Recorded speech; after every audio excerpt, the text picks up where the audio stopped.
Okay, in this problem we have a satellite whose mass is 300 kilograms and we wish to give it a final velocity of 120 meters per second in the direction shown.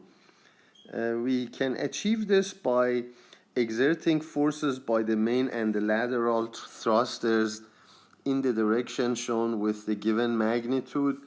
The question is, how long should you run each of the thrusters to achieve the desired goal?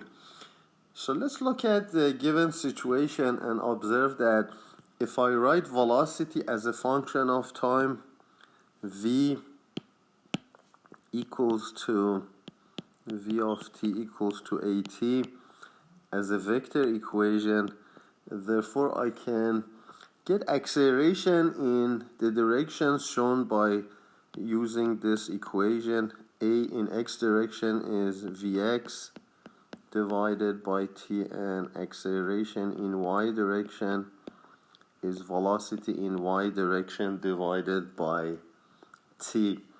So then if I continue with equations of motion, net force in x direction equals to mass times acceleration in that direction, I can then write 600 newtons equals to mass of 300 kilograms times velocity. X component of velocity is 120 meters per second times cosine 20 divided by time t.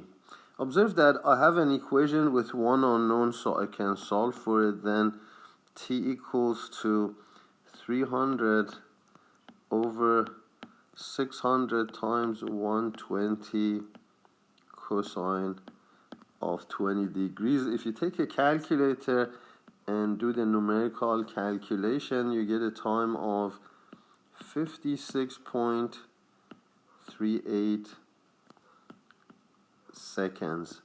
So that's how long the main thruster should be activated to achieve the x component of velocity.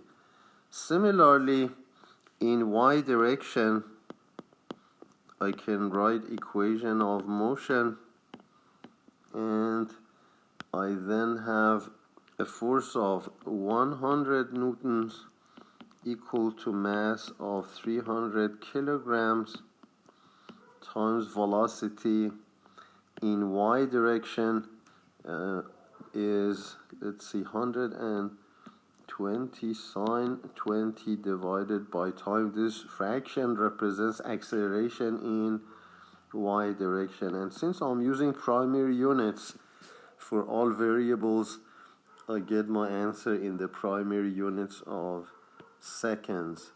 So then solving this equation for t, I have 300 over 100 times 120 sine 20, and then this gives us a velocity.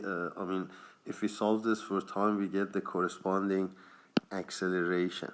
Not acceleration, we're solving for time, so we get a time of 123.13 seconds. So this is how long the lateral thruster should be activated to achieve the final velocity as shown.